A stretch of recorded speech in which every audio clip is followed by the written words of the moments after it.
多久了？我要想一下，我大概应該使用了15年，國2的時候開始買Sony手机，然後一直買到現在33歲。哦，目前是 One Mark 6。最早之前应该是10到15年前吧。对，目前就是从5的1代，然後5的3代，1的2代，4、5、6，对，都各買一只。我用 Sony 手機大概10年有了吧，对，然後目前手上的是10，不過那時候是因為撐着想要換這只。Sony 手機應該有20幾年了吧，但這好像已經透露我的年紀了。然後我現在的手機是One Mark 7。我目前是 One Mark 7，我是從 One Mark 2就開始用了。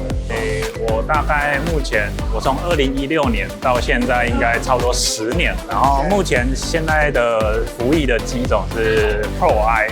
手機用多久你就 SPI 有多久就用多久啊。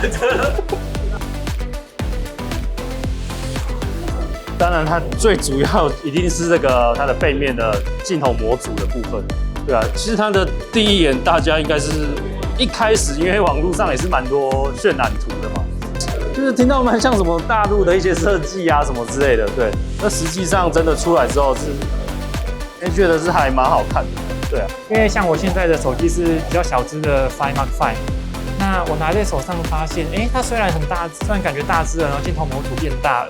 可是它整體的配重，我覺得比我的5 Mark 5還要再輕的感覺，這是我覺得最令人驚豔的地方。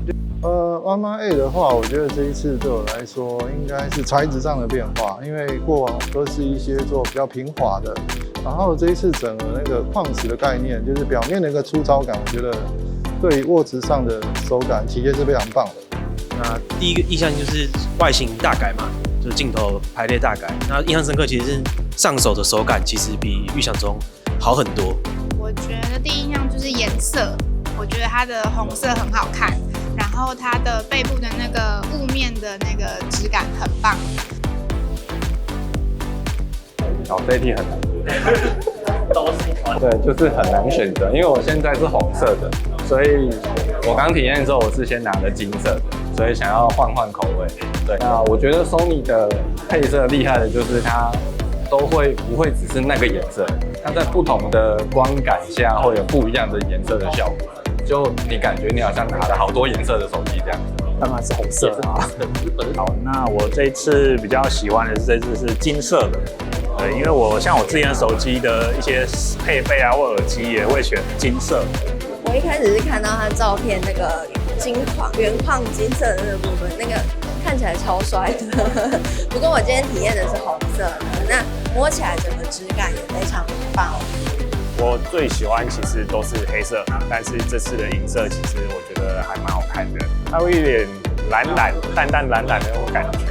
對，我覺得還不錯，有點像汽車包膜那種不一樣的光影的時候，你會有發現不一樣的感覺。自己是比較喜歡銀色，因為銀色在不同光線的那個拍下來的那種角度，真的那個看起來顏色就會好像變得比較百變。最愛的首選，覺得 AI 這一個模式的話，我覺得對於就是可能喜歡拍照但不太會拍照的朋友會非常的推薦這樣。新的功能哦，當然還是它的拍照啊，是最大的推薦。剛才用起來真的是非常的讓我震撼，就是當年已經很震撼了，現在又震撼了一次。我剛測試了它的 RAW 檔疊圖的這部分很神奇，就是一般手機你在急着要拍什麼照片的時候，你不小心晃到，其實那張照片就會糊掉了。可是它做到一個技術很棒的是，它用 RAW 檔疊圖技術，讓那個照片不至於整個因為你的手震的關係而整個糊掉。體驗的話，我覺得 One Mark 6跟 One Mark 8比較大的差別就是它的長焦部分，它的長焦的畫質真的是比 One Mark 6扎實蠻多的。因為我現在是6，所以相比6，我在拉到最遠的那一段的時候的畫質更清晰。我們以相機角度來講，它是一個定焦鏡嘛，對啊，所以它的它的感光元件可以用更大，那當然就是拍出來的畫質純淨度一定是好非常多啊。我剛剛有實際的去比較啦，所以是好非常多。对 ，Sony 這次把它用的是可以自己去做選擇，編排，而不是完全的介入，是間接的介入，就是所謂的助理的概念這樣子。我覺得這個設計其實會對想要攝影、想要再更進階的是蠻有幫助。它不僅適合新手，也適合老手，因為它就是可以讓大家用比較快速的方式來讓機器幫你挑出一個適合那個場景的色調。剛剛拍旁邊的 model 的時候，其實就有試用到，它其實提供了幾種不同的風格。那說實話，還蠻有趣的。我覺得 AI 攝影助理感覺在拍照上幫助蠻大的。就是以前我可能就是单純的記錄而已，但有了 AI 攝影助理之后，我可能就是可以拍出屬於我自己的風格這樣。我剛在體驗它的音效播放出來的时候，觉得蠻震驚的。就是手機一般你音量開大聲的時候，可能會有點爆音的的情況發生，可是它的部分不會，它就好像真的是一個非常有品質的音響在你耳邊播出那樣子。像音質的部分，我是自己很喜歡，因为我自己連電視還有耳機全部都是 Sony 的生態。然後今天最喜歡的就是它的聲音比上一代來講的話，它又更乾淨，然後更透亮一點。我剛才有試2個，一個是內建的喇叭，那一樣是兩邊出來的聲音，所以其實我自己在使用的話，比如說你拿直的、橫的、左右声道的那個感受，其實是差蠻多的，就是真的能聽出左右聲道的感覺。那第二個是我本身也有在用耳機，那耳機的話，明顯它是推得動一些比較難推的耳機，當然不可能比就是外接的 DAC 還要強，但是我覺得對目前我自己使用的耳機來講是推得蠻動的，然後低音的感受也是蠻強的。我覺得 Sony 的手機一貫有它自己的獨創的一些特色跟設計。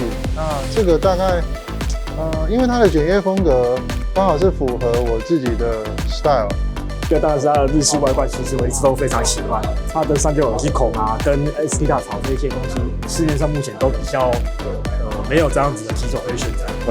它其實就是有其他家目前沒有的，像包含說沒有挖孔的前螢幕，那快門鍵。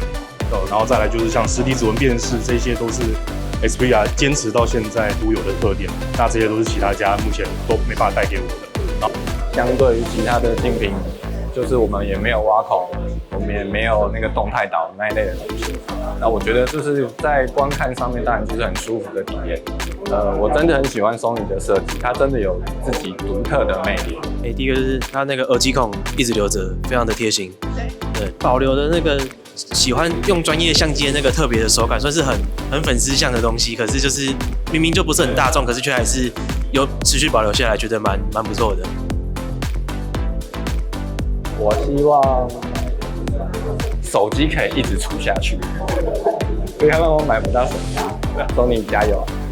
希望 Sony 可以堅持就是這些很好的傳統，對，不要說隨波逐流這樣子，那持續帶給我們更好的手機。我覺得真的Sony辦的活動真的都超級棒，就是比較大的一個重點就是讓大家每個人都有一只手機可以去體驗。所以我剛才也看到蠻多人在做一些體驗音樂啊，或者是一些拍照，但這邊有 model 可以給大家拍照這樣子。我覺得Sony活動真的是超級有誠意。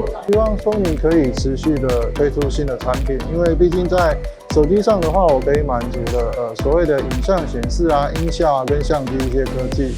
那衷心期盼就是8代之後還會有下一代，因為我認為每一代的成長會讓這個產品更完整。